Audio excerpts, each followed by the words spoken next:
Araling Panlipunan 7, Term 1, Week 2. Ang Heograpiya ng Timog Silangang Asya. Likas na yaman ng Timog Silangang Asya at likas kayang pagunlad.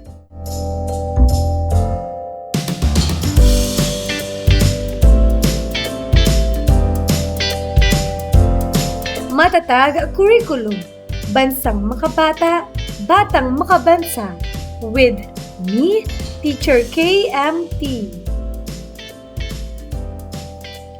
Magandang araw! Ngayon ay pag-aaralan natin ang tungkol sa ang heograpiya ng Timog Silangang Asya. Likas na yaman ng Timog Silangang Asya at likas kayang pagunlad. Mga kasanayan.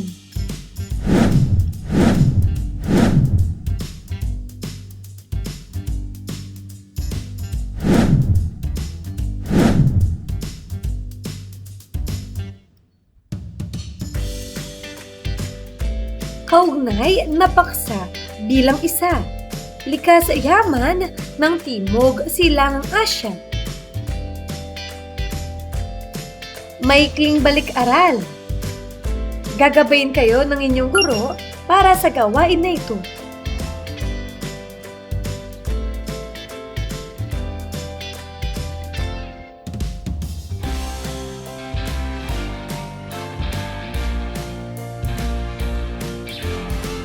Pagkatapos panoorin ang video, sasagutin ang mga katanungan. Ano-ano ang mga maaring makuha na biyaya ng likas na yaman ang mga mamamayan sa Timog Silangang Asya? Magaling! Ang mga mamamayan ay nakakakuha ng pagkain, tubig, kabuhayan, materyales sa paggawa ng bahay at mga produktong naipagbibili mula sa likas na yaman. Pangalawa, paano nakakaapekto ang paglinang ng likas na yaman ng mga bansa sa Timog Silangang Asya sa kanilang pagunlad? Tama! Ang wastong paglinang ng likas na yaman ay nakatutulong sa pagunlad ng ekonomiya, paglikha ng trabaho, at pagtaas ng kita ng bansa. Ano ang nakikitang ugnayan ng paglinang ng likas na yaman sa asepekto ng agrikultura, ekonomiya, panahanan at kultura ng Timog Silangang Asya? Mahusay! Ang likas na yaman ay nagbibigay ng mga produktong pang-agrikultura, nagpapalakas ng ekonomiya, nagbibigay ng materyales para sa panahanan at nakakaapekto para sa paraan ng pamumuhay at kultura ng mga tao sa rehiyon. Ngayon ay aralin natin ang konsepto ng biotic at abiotic resources. Tumutukoy ang mga likas na yaman sa mga yamang nagmumula sa kalikasan at maaaring mapanatili kahit walang gawing pagkilos ang tao. Kabilang dito ang iba't ibang elementong matatagpuan sa daigdig tulad ng sinag ng araw, lupa, tubig, hangin, mga mineral na matatagpuan sa lupa at mga halaman. Mahalaga ang ilan sa mga ito upang makapamuhay ang tao sa araw-araw. Maaaring uriin ang mga likas na yaman sa iba't ibang paraan. Posibleng ibatay ito sa pinagmulan, antas ng paglinang, o kung mabilis ba itong napapalitan. Batay sa pinagmulan, maaari itong biotic o abiotic. Biotic. Biotic na matatawag ang likas na yaman kung nagmula ito sa mga buhay o organikong materyal. Kasama rito ang mga hayop, kagubatan, fossil fuels tulad ng coal at petroleum. Makikita rito ang lokasyon ng mga reserba ng langis o oil reserves na isang bahagi ng mahalagang likas na yaman ng daigdig. Abiotic. Abiotic naman ang likas na yaman kung nagmula ang mga ito sa mga hindi buhay at di-organikong materyal. Kasama rito ang lupa, tubig, hangin at mga bakal tulad ng ginto, pilak at tanso. Talakayin rin natin ang konsepto ng renewable at non-renewable resources. Isang paraan din ng pag-uuri ng likas na yaman ay ayon sa katangian nitong mapalitan o maparami sa likas na pamamaraan. Tinatawag na renewable resources ang mga bagay at organismo na kayang palitan o maparami ng kalikasan sa maiksing panahon lamang. Ang mga pananim tulad ng palay, trigo, prutas at mga gulay, mga puno sa kagubatan, mga hayop sa lupa at sa tubig, mga halaman sa katubigan tulad ng bakawan at halamang dagat o seaweed, ang tubig sa mga ilog, lawa at estuaryo, at ang hangin at sinag ng araw ay ilan lamang sa mga halimbawa ng renewable resources. Kapag ang likas na yaman ay hindi kaagad mapapalitan o mapaparami ng kalikasan, ito ay tinatawag na non-renewable resource. Ang karbon, langis at natural gas ay mga halimbawa nito dahil inaabot ng milyong taon ang proseso upang mabuo ang mga materyal na ito ng kalikasan. Kabilang din sa non-renewable resource ang iba pang mga mineral at uri ng metal na minimina, maging ang tubig na kinukuha sa ilang mga akwipero o aquifer ay hindi rin kaagad na pararami kaya itinuturing itong non-renewable resource.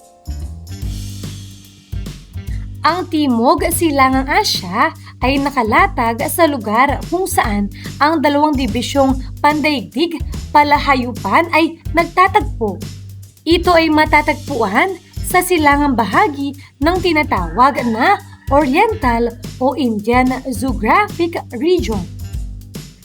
Nakahanggan naman sa timog at silangan ang Australian Geographic Region.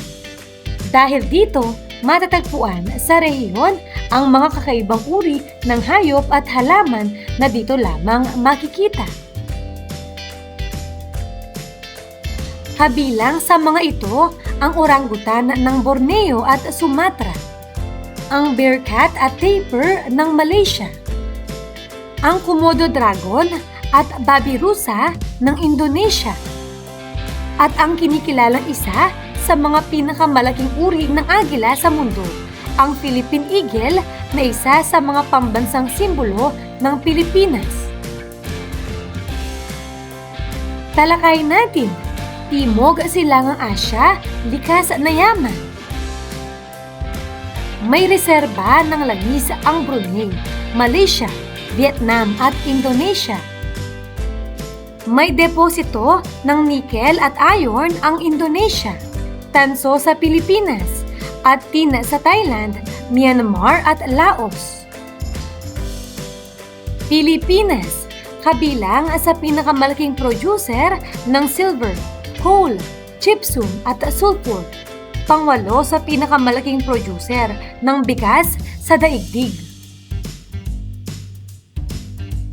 Vietnam, pangalawa sa pinakamalaking exporter ng kape, petroleum at coal ang pangunahing iniluluwas ng bansa.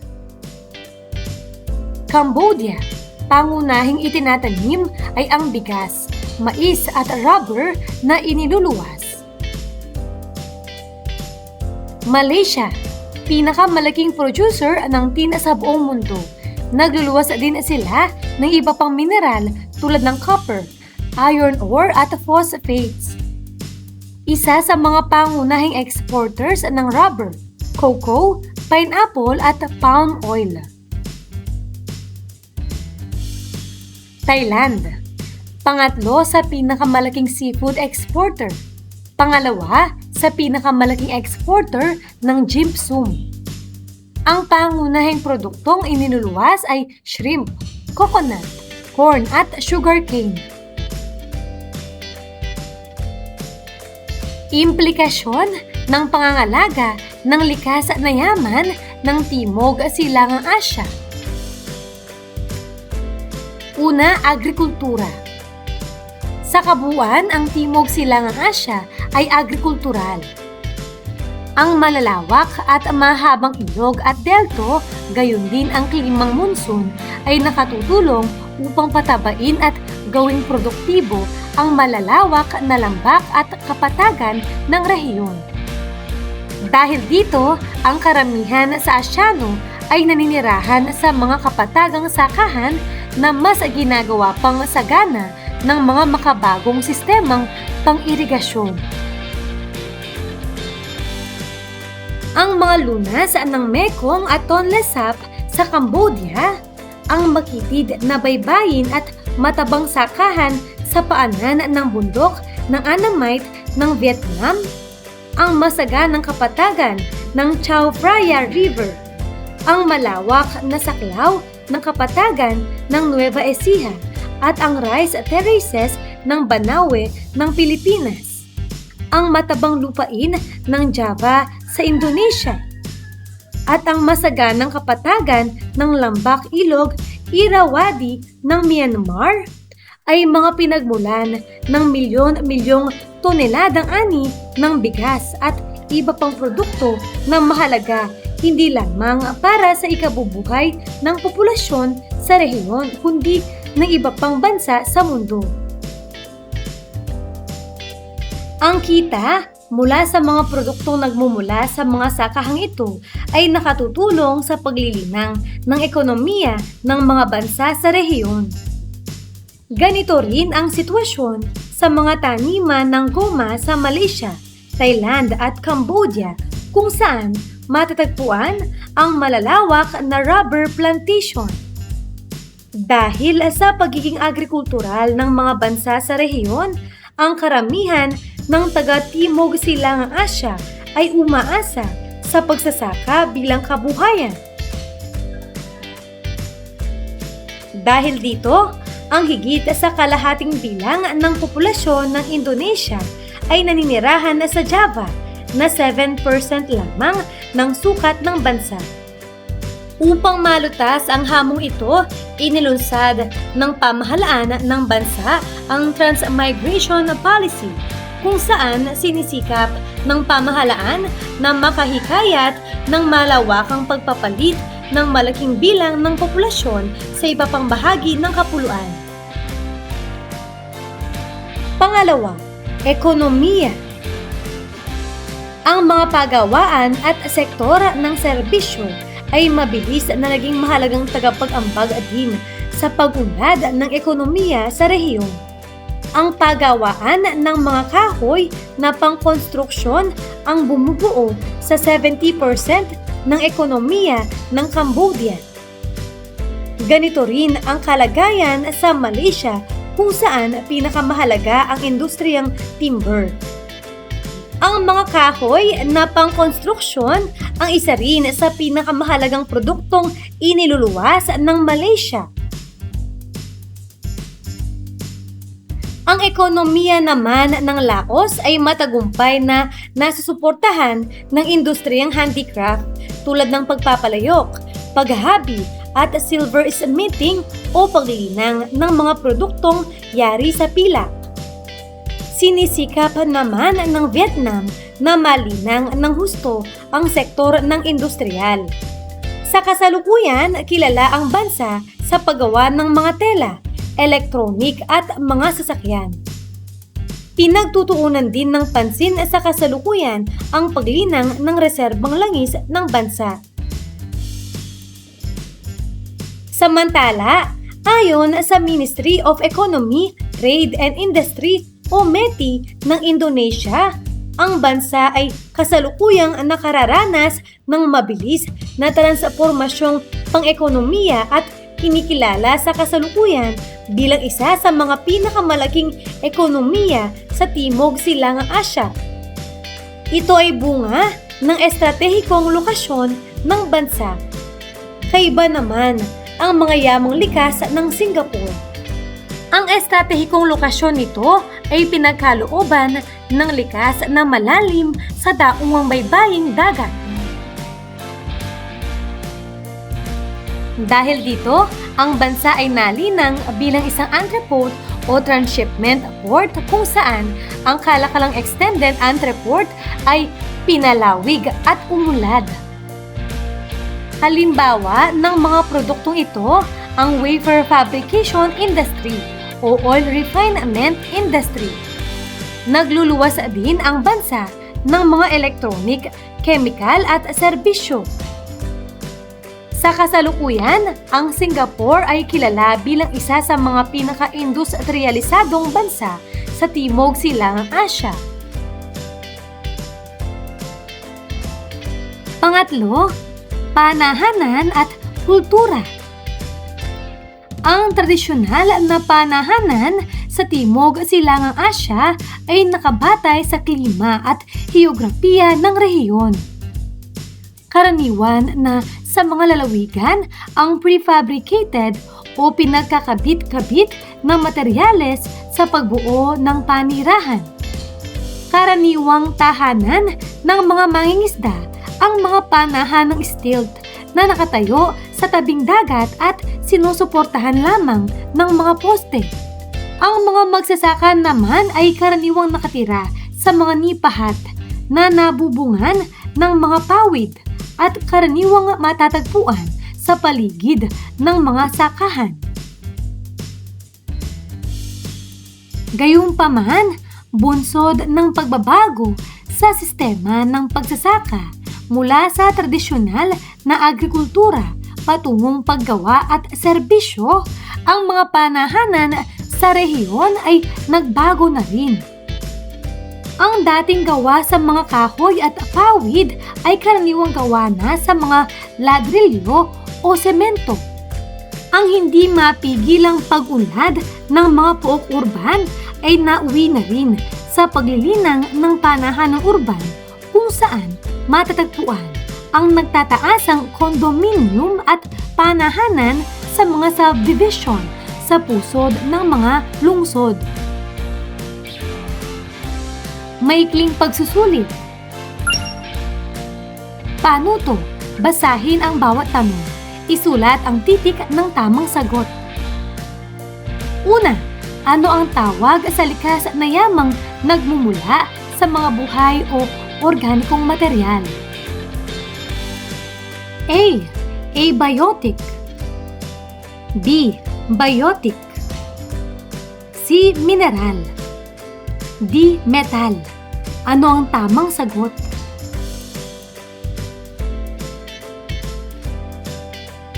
Pangalawa, alin sa mga sumusunod ang halimbawa ng abiotic resource? A. Kagubatan. B. Hayop. C. Tubig. D. Isda. Pangatlo, ano ang tawag sa likas na yaman na kayang mapalitan o maparami ng kalikasan sa maikling panahon?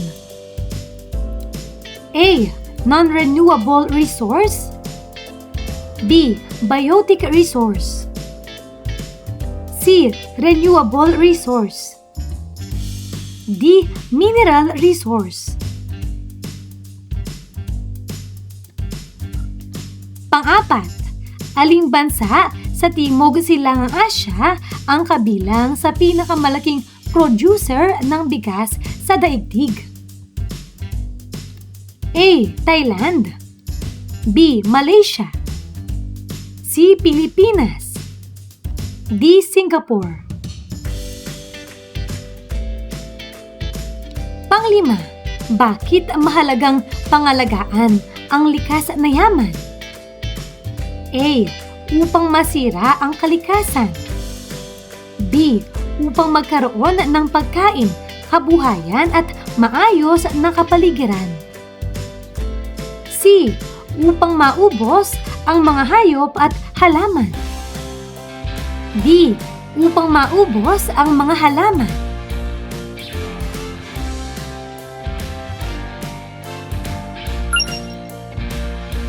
Mga tamang sagot.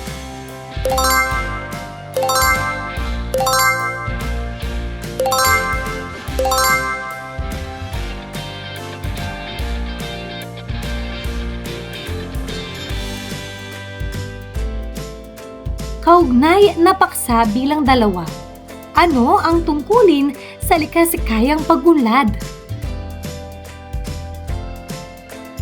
Maikling balik-aral.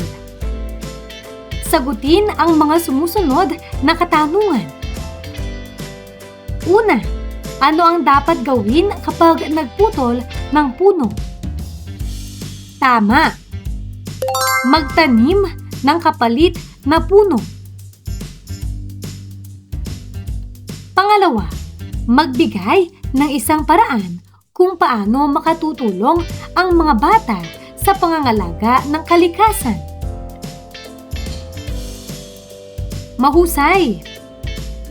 Pagtatapon ng basura sa tamang lalagyan, pagtitipid ng tubig at kuryente, at pagtatanim ng halaman. Pangatlo, ano ang maaaring mangyari kung hindi natin pangangalagaan ang mga likas na yaman? Magaling. Maaaring magkaroon ng pagbaha, polusyon at kakulangan sa pagkain. Ang likas-kayang pagunlad o ang tinatawag nating sustainable development ay paraan ng pagunlad ng isang bansa habang inaalagaan pa rin ang kalikasan at ang mga likas na yaman. Ibig sabihin, ginagamit natin ng wasto ang mga likas na yaman upang matugunan ang ating pangangailangan ngayon at magkaroon pa rin ng sapat na yaman para sa mga susunod na henerasyon. Halimbawa, kung magpuputol tayo ng puno, dapat tayong magtanim ng kapalit. Dapat din nating panatilihing malinis ang hangin, ilog at dagat upang manatiling ligtas at malusog ang mga tao, hayop at halaman. Mahalaga ang likas-kayang pagunlad. Dahil habang umuulad ang bansa, hindi dapat masira ang kalikasan. Kapag nasira ang mga kagubatan, ilog at iba pang likas na yaman, maaaring magkaroon ng pagbaha, polusyon at kakulangan sa pagkain.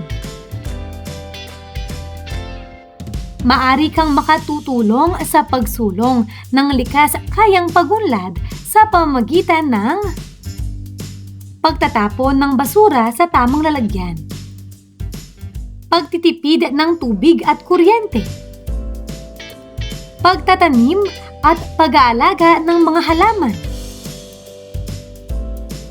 paggamit muli ng mga bagay na maaari pang pakinabangan o reuse, pagresiklo ng mga bote, papel at iba pang materyales. Sa madaling salita, ang likas-kayang pagunlad ay ang pagunlad na hindi sumisira sa kalikasan upang ang mga tao ngayon at sa hinaharap ay magkaroon ng maayos na buhay.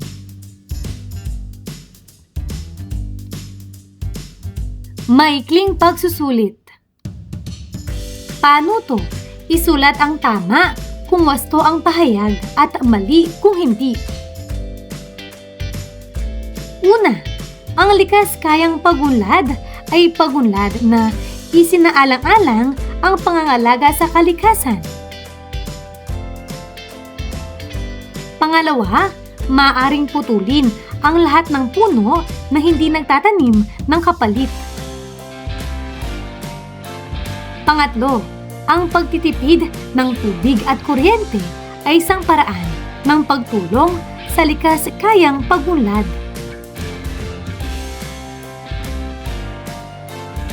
Pang-apat, ang pagtatapon ng basura sa tamang lalagyan ay nakatutulong sa pangangalaga ng kapaligiran.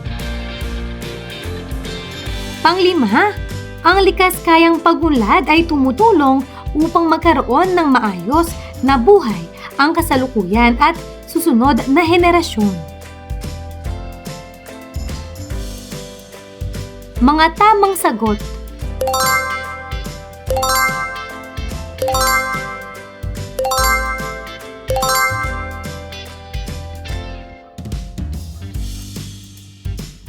Kaugnay na paksa bilang 3.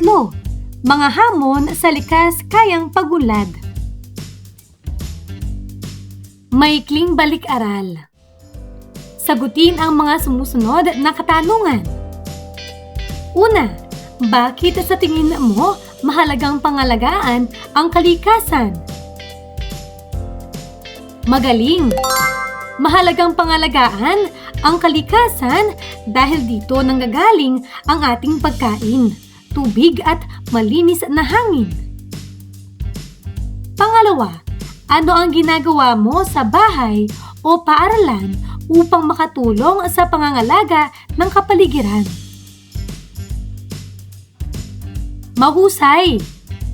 Nagtatapon ako ng basura sa tamang lalagyan at nagtitipid ng tubig at kuryente.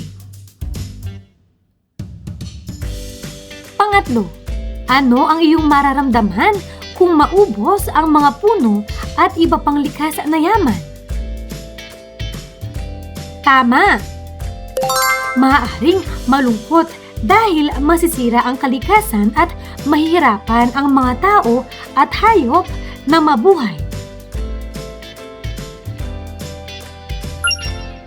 Bagaman maganda ang hangarin ng pagsulong ng likas kayang pagunlad sa ating 12 bansa, hindi pa rin ito perpektong solusyon upang mailigtas o maingatan ang mga yaman ng bansa at mundo dahil sa mga problemang o mga hamong humaharang sa pagtamo nito.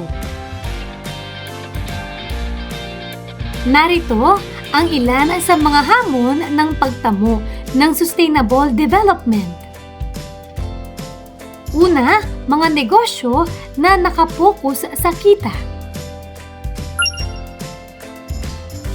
Maraming kumpanya sa mundo ang may mga interes na taliwas o kontra sa mga konsepto ng sustainable development. Ang isang pangunahing hamon at balakid sa pananatiling pag-unlad kung gayon ay maraming negosyo ang nakapokus sa kita at tila walang pakialam sa pagligtas sa likas na yaman ng mundo. Pangalawa, pagkaubos ng non-renewable resources. Ang isa pang balakid ay ang mga kumpanyang may maling paniniwala na may palagi ang masaganang supply ng mga resource ang mundo. Ang epekto ng ganitong uri ng pag-iisip lalo na sa panig ng mga negosyante ay nagwawasak ng kapaligiran. Bagamat ang tubig at kagubatan ay maaaring ma-replenish kung ang mabilis na pagkaubos o depletion ay mas mabilis kaysa sa paglago o growth. Ang mga mapagkukunan ay tuluyang mauubos o mawawala. Pangatlo, pagsabog ng populasyon o population explosion.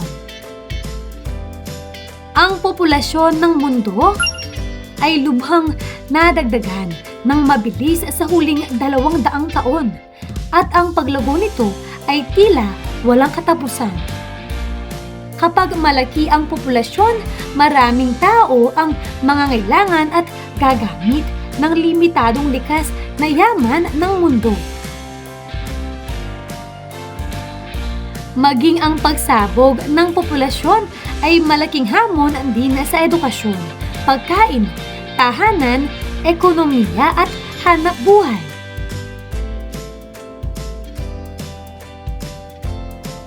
Maikling pagsusulit. Paano to? Lagyan ng check kung tama ang pahayag at X kung mali.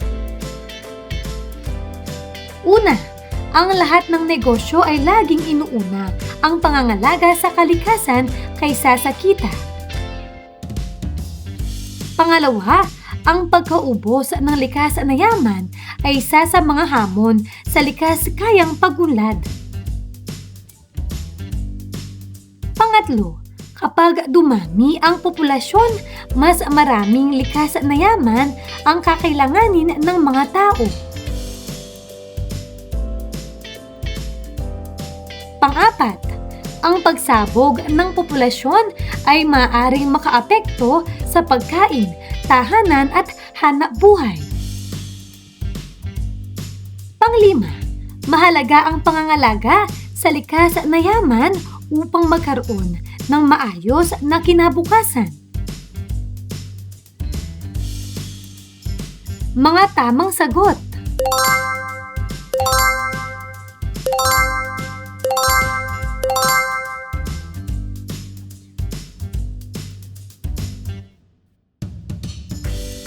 Kabuuang pagsusulit. Paano to? Basahin ang bawat tanong at piliin ang tamang sagot. Una, ano ang tawag sa likas na yaman na nagmumula sa mga buhay na bagay? A. Abiotic. B. Biotic. C. Mineral. D. Metal.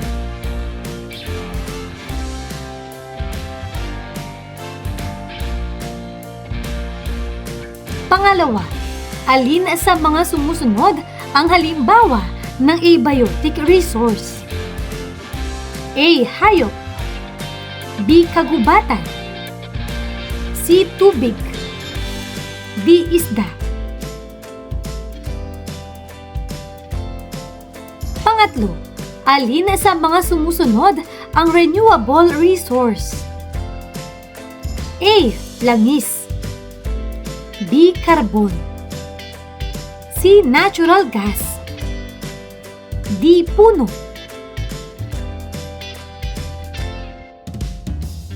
Pang-apat, anong bansa sa Timog Silangang Asya ang tahanan ng Philippine Eagle? A. Thailand. B. Vietnam. C. Pilipinas. D. Malaysia.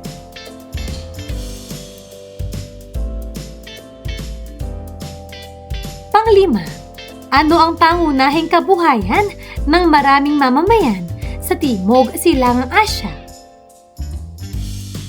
A. Pangingisda lamang.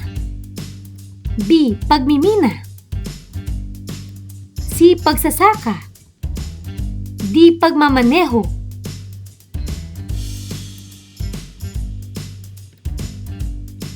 Pang-anim, ano ang ibig sabihin ng likas kayang pagunlad?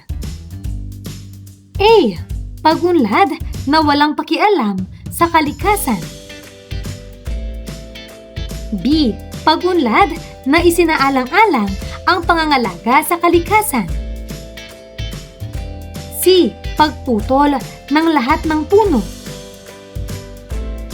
D. Pagmimina ng lahat ng likas na yaman.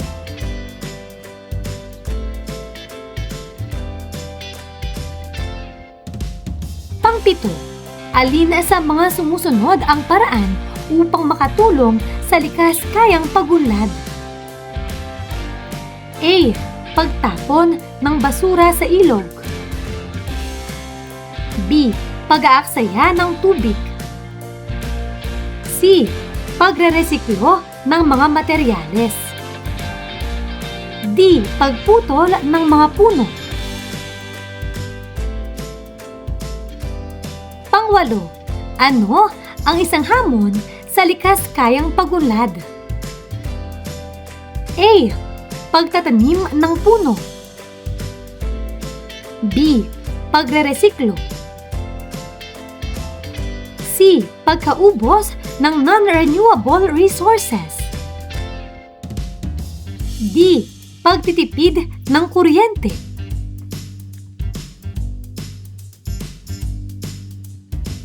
Pang-9, bakit hamon ang pagsabog ng populasyon? A. Kaunti ang gumagamit ng likas na yaman. B. Mas maraming tao ang nangangailangan ng likas na yaman. C. Dumarami ang kagubatan. D. Lumilinis ang kapaligiran. Pang-10, ano ang maaaring mangyari kapag hindi napangalagaan ang mga likas na yaman? A.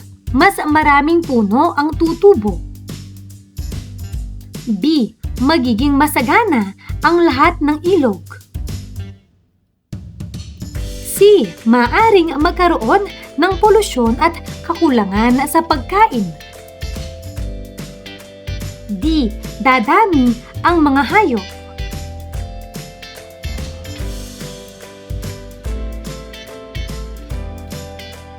Mga tamang sagot.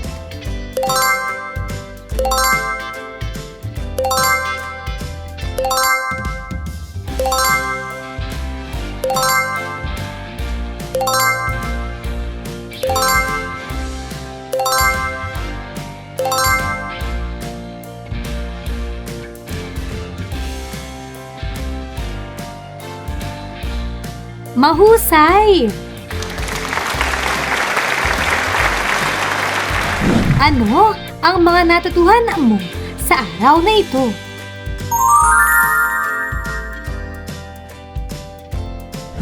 Ngayong araw na ito, natutuhan ko ang tungkol sa likas yaman ng Timog Silangang Asya. Ang tungkol sa likas kayang pagunlad. At mga hamon sa likas kayang pagunlad.